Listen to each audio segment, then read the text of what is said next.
बता दें, यूपी के अलीगढ़ में इस्लामिक मिशन स्कूल में 2 दिवसीय विज्ञान प्रदर्शनी साइबरेशन 2024 का आयोजन किया गया। प्रदर्शनी में अलीगढ़, दिल्ली और गाजियाबाद के लगभग 30 स्कूलों को छात्र छात्राओं ने अपने आविष्कारों का प्रदर्शन किया। इस मौके पर विशेष अतिथि रही प्रोफेसर याकूब खान ने कहा कि स्कूल और संस्थान अक्सर इस तरह की विज्ञान प्रदर्शनियों का आयोजन करते हैं, जिसमें विज्ञान से संबंधित विभिन्न प्रयोगों या परियोजनाओं का प्रदर्शन शामिल होता है, जो कि छात्रों में जिज्ञासा पैदा करने और विज्ञान में उनकी रुचि को बढ़ावा देने का एक पूर्वानुमानित तरीका है। प्रदर्शनी में विशिष्ट अतिथि अलीगढ़ के एसपी ट्रैफिक मुकेश चंद्र उत्तम ने कहा कि मुझे यहां आकर और यहां देखकर बहुत खुशी हो रही है। उन्होंने कहा, यह समय विज्ञान का है और कुरान के साथ विज्ञान की शिक्षा इस समय की सबसे बड़ी जरूरत है। वहीं इस्लामिक मिशन स्कूल के निदेशक डॉक्टर कुनैन कौसर ने कहा कि साइबरेशन नामक सालाना विज्ञान प्रदर्शनी तीसरी बार हमारे स्कूल में आयोजित की गई है। इसमें छात्र परियोजनाओं पर काम और शोध को प्रस्तुत करते हैं। उन्होंने कहा कि हमें उम्मीद है कि इनमें से कई बच्चे आगे चलकर विज्ञान के क्षेत्र में महत्वपूर्ण भूमिका निभाएंगे। उन्होंने बताया कि प्रदर्शनी में छात्र छात्राओं ने प्रदूषण, ऊर्जा, पृथ्वी, मोबाइल जैसे विषयों पर बहुत अच्छे प्रोजेक्ट तैयार किए हैं। इनमें मोबाइल और स्क्रीन टाइम की अधिकता से होने वाले नुकसान को ध्यान में रखकर तैयार किया गया। इसमें मोबाइल और स्क्रीन टाइम की अधिकता से होने वाले नुकसान को ध्यान में रखकर तैयार किया गया मॉडल बेहद सराहनीय रहा। इस दौरान तज़किया इस्लामिक स्कूल के प्रबंधक मोहम्मद सोहेल अख्तर ने कहा कि इस तरह के आयोजनों से बच्चों के कौशल में काफी वृद्धि होती है। बता दें, प्रदर्शनी की खास बात ये रही कि इसमें बिना हेलमेट स्टार्ट न होने वाला स्कूटर और आग बुझाने का मॉडल लोगों द्वारा काफी पसंद किया गया, जो कि बुडवाइन स्कूल के बच्चों द्वारा तैयार किया गया था। इसको लेकर छात्रों ने बताया कि इसकी मदद से बिना हेलमेट लगाए कोई भी 2 पहिया वाहन स्टार्ट नहीं हो सकता। छात्रों का कहना है कि इससे दिन ब दिन हो रहे एक्सीडेंट पर काबू पाया जा सकता है। अलीगढ़ से संवाददाता अजहर नवाब की रिपोर्ट। क्या नाम है आपका? मोहम्मद बिलाल अहमद। कौन बोल ये रहे हैं ना? मोहम्मद बिलाल अहमद। मैं आइडियल पब्लिक स्कूल का हूँ, दिल्ली में।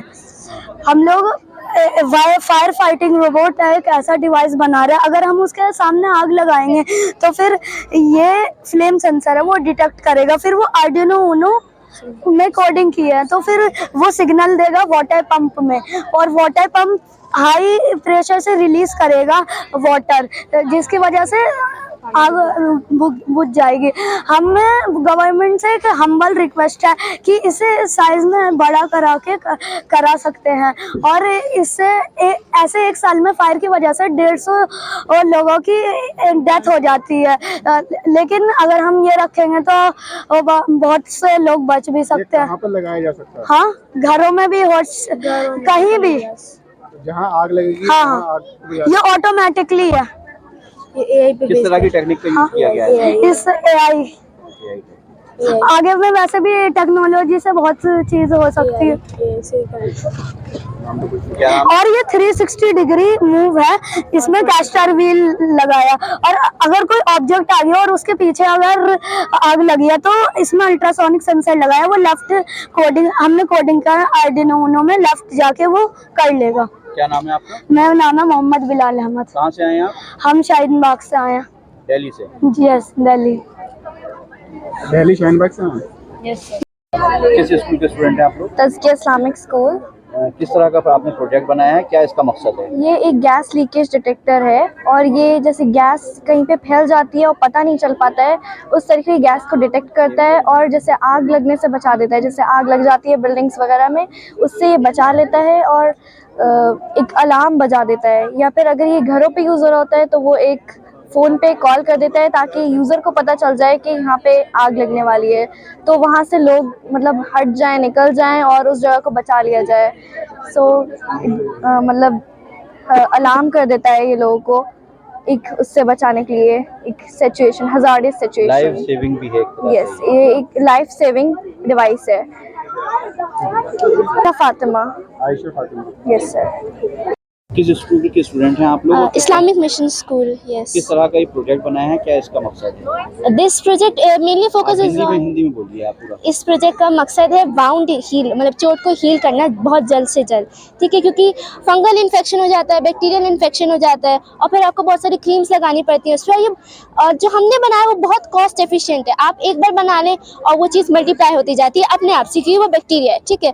तो आप उस चीज़ को अगर आप घर में ही बना लेंगे बहुत आसानी से और आप अपने वाउंड्स को जल्दी से जल्दी हील कर सकते हैं। ये सबसे डीप वाउंड में भी बहुत अच्छे से काम कर सकता है। ये कॉन्सेप्ट आपको कैसे मिला, क्या जहन में था आपके? जी ये लाइक मैं ऐसी आर्टिकल पढ़ रही थी गूगल पे, तो मैंने पढ़ा था स्कोबी के बारे में। एक चाय होती है कंबूचा, उसमें मैंने स्कोबी के बारे में पढ़ा था कि वो एंटीबैक्टीरियल होता है, आप उसे खा सकते हैं, ठीक है। फिर मैंने एक और वेबसाइट पे आर्टिकल पढ़ी तो मैं उसमें सिल्वर नैनो पार्टिकल्स अचानक से आ गया था कि वो भी एंटीबैक्टीरियल होता है। मैंने सोचा अगर इन दोनों को मिला लें तो बड़ी अच्छी चीज़ होगी, एंड हम लोग पहली बार ये चीज़ कर रहे हैं और एक ह्यूमन टेस्टिंग भी करी है, तो वो अच्छे से बन गया। किस तरह का रिजल्ट निकल कर आया है, इसका क्या है? हमने लाइक 2 हाथों पे करा था। एक हाथ पे हमने सिर्फ हल्का सा कट लगाया था, उसको बैंडेज से कवर कर दिया था बिना कुछ करे। दूसरे हाथ पे नैनो पार्टिकल्स उसको भी लगाया था और वो एक दिन में हील हो गया, पूरे वाउंड कवर हो गई। लेकिन जो इस वाले हाथ पे लगाया था वो अभी भी खुली है। किन चीजों से तैयार हुआ है, क्या है? देखिए जो नैनो पार्टिकल्स है वो thyme leaves, rosemary leaves, silver nitrate और वाटर, इनसे तैयार हुआ है बहुत आसानी से। और जो स्कोबी है वो बस चाय की पत्ती, शक्कर और विनेगर और थोड़ा सा बैक्टीरिया। क्या नाम है आपका? नबा फातिमा। आपके साथ जो टीम है उनमें कौन कौन है? ये सरिश शहनवाज और ये कुलसुम रहमान। प्रोजेक्ट बनाया है और क्या इसका मकसद है? सर ये जो हमने जो प्रोजेक्ट बनाया है ड्राइवर, टू व्हीलर के ड्राइवर की सेफ्टी कंसर्न के लिए बनाया है। आजकल आपने देखा होगा हर जगह, हर सिटीज, हर नेशन में बहुत सारे एक्सीडेंट होते हैं, क्योंकि 4 व्हीलर हर कोई अफोर्ड नहीं कर सकता। 2 व्हीलर हर कोई, ज़्यादातर जो मैन्युफैक्चरिंग और बाइंग हो रही है वो 2 व्हीलर्स की हो रही है, क्योंकि अगर हम चाहें कहीं शॉर्ट डिस्टेंस पे भी जाना है तो हम अपनी बाइक या स्कूटी को ही प्रीफर करेंगे। तो इसमें क्या है कि इंसान आलस करता है कि हेलमेट पहनूं ना पहनूं, जैसे कि अभी सर ने भी कहा इंसान टशन में भी हेलमेट छोड़ देता है, तो ऐसे छोड़ने से हम अपनी लाइफ रिस्क पे रखते हैं। इसमें हमने एक ऐसा मॉडिफिकेशन करा है, बाइक और हेलमेट का एक कनेक्शन बनाया है इन दोनों के बीच में। जैसे कि बिना चाबी के हम अपनी स्कूटी स्टार्ट नहीं कर सकते थे, ऐसे ही अब हेलमेट और चाबी के बिना हम अपनी स्कूटी नहीं स्टार्ट कर सकते, कोई से भी 2 व्हीलर हो। यानी कि आप जब तक हेलमेट नहीं पहनेंगे, जब तक हम हेलमेट नहीं पहनने वाले तो हमारा स्कूटी या कोई से भी 2 व्हीलर वो स्टार्ट नहीं होने वाला। क्या इसमें आपने टेक्निक अपनाई है, किस तरीके से? इसमें की जो हमने टेक्निक अपनाई है, हमने एक आरसी ट्रांसमीटर और रिसीवर और एक 5 वोल्ट रिले का मदद लिया है। जो हमने हेलमेट के अंदर हमने पुश बटन उपयोग करा है। पुश बटन्स जो हैं, जब हम हेड उसके अंदर डालते हैं तो पुश बटन्स हल्का सा प्रेशर बना के पुश हो जाते हैं। जैसे ये पुश होते हैं तो जो हमारे ट्रांसमीटर है वो सिग्नल देता है जो हमारे स्कूटी के पास जो फिटेड है रिसीवर, आरसी रिसीवर, जैसे आरसी रिसीवर को सिग्नल मिलता है उसे इंटरसेप्ट करके आगे फॉरवर्ड कर देता है रिले को। रिले का क्या इसमें हमने लगाया हुआ 5 वोल्ट रिले है। 5 वोल्ट रिले का इसमें ये काम है कि जैसे कि एक सर्किट को क्लोज या ओपन करना, इलेक्ट्रिसिटी को रोकना और इलेक्ट्रिसिटी को छोड़ देना आगे फ्लो होने के लिए। तो जब तक हमारे पुश बटन्स हेलमेट के प्रेस नहीं होंगे वो सर्किट क्लोज नहीं होगा, इलेक्ट्रिसिटी सर्किट तक पहुंचेगी ही नहीं। अगर इलेक्ट्रिसिटी नहीं पहुंची तो स्कूटी स्टार्ट नहीं होने वाली। किस स्कूल के स्टूडेंट हैं आप? We are from Wordbine Floret public school +2।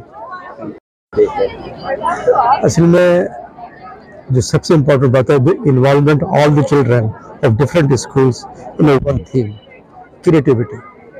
So that will come as a comparison or as a I should say understanding of the different project, and they may think in a better way in the future. आप हिंदी बोलते जा रहे हैं? अच्छा। दूसरी चीज़ ये है यहाँ पर कि बहुत किस्म के लोग यहाँ पर हैं और बहुत स्कूल प्रोजेक्ट है, तो उसको जब आप देखते हैं तो आपको लगता है कि वाकई इन बच्चों के अंदर कोई पोटेंशियल है।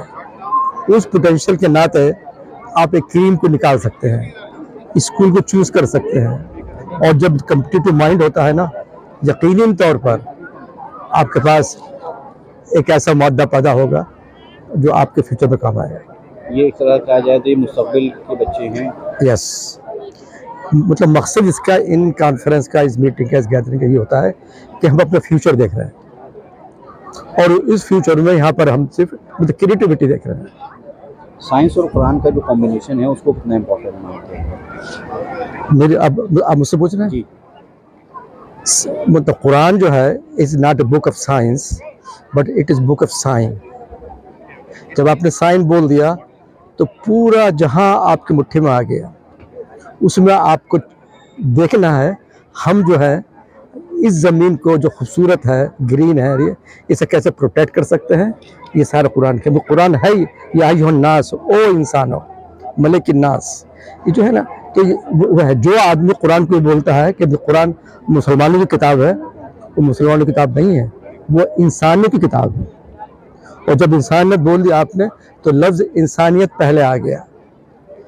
आपको मुसलमान होने से पहले बाय नेचर आप इंसान हैं। उसमें किस तरह की एग्जीबिशन का इनेकाद किया गया, क्या इसका मकसद रहता है खास? ये साइंस फेयर है एक्चुअली, साइब्रेशन के नाम से। ये 3rd एडिशन है। हर साल जो है हम लोग इस प्रोग्राम को करते हैं। तो इसमें बेसिकली बच्चे जो हैं कुछ प्रोजेक्ट्स पे वर्क करते हैं, कुछ रिसर्च करते हैं, फिर उसके बाद जो है उसको यहाँ पे प्रेजेंट करते हैं। तो ये साइंस जो एग्जीबिशन का जो कॉन्सेप्ट होता है उससे ही अलग है। तो ये इसमें बच्चों ने बहुत सारे प्रोजेक्ट्स पे वर्क किया, रिसर्च किया और उसको यहाँ ला के प्रेजेंट करते हैं। तो उम्मीद है कि इनमें से बहुत सारे बच्चे जो है आगे बहुत आगे जाएंगे। हो सकता है इनमें से कोई नोबेल लॉरिएट भी निकल के आए इंशाल्लाह। तो ये उम्मीद है। किस किस तरह के बच्चों ने बच्चे जो हैं यहाँ पर एक तो डाइवर्स स्कूल से आए, मेरे ख्याल से 30-40 डिफरेंट स्कूल से बच्चे आए हैं। आउट ऑफ अलीगढ़ भी जो हैं बहुत सारे बच्चे जो हैं दिल्ली से और गाज़ियाबाद वगैरह से भी बच्चे जो हैं आए हैं यहाँ पर, और मेरिट वगैरह के बच्चे हैं माशाल्लाह। कई स्कूल से पार्टिसिपेट किया है। और इसमें प्रोजेक्ट्स जो है जैसे खासतौर से सस्टेनेबल डेवलपमेंट की बात कर रहे हैं कि अभी जो चीज़ें चल रही हैं, पॉल्यूशन का लेवल बहुत हाई है, एनर्जी जो है वो आगे चल कर के कितनी हम लोग को सेव करनी है, तो उसके ऊपर बच्चों ने बड़े नए नए तरीके से चीज़ों को प्रेजेंट किया है यहाँ पे माशाल्लाह। बच्चों के लिए इस वक्त सबसे ज़्यादा खतरनाक चीज़ मोबाइल हो रही है। जी यहाँ क्या है कि अगर डिजिटल एडिक्शन हो रहा है तो किस किस तरह की प्रॉब्लम्स जो हैं वो फैमिली के अंदर, बच्चों के मेंटल हेल्थ की प्रॉब्लम्स, तो वो सब चीज़ें जो हैं वो हो रही हैं। तो कैसे हम उनको टैकल कर सकते हैं। कुछ AI बेस्ड कुछ बच्चों ने वो भी काम किया है कि हम जो है वो AI के हेल्प से कुछ इसको लिमिट कर सकते हैं स्क्रीन टाइम को। तो इस तरह की कुछ बच्चों ने उसके ऊपर वर्क प्रोजेक्ट पर काम किया है।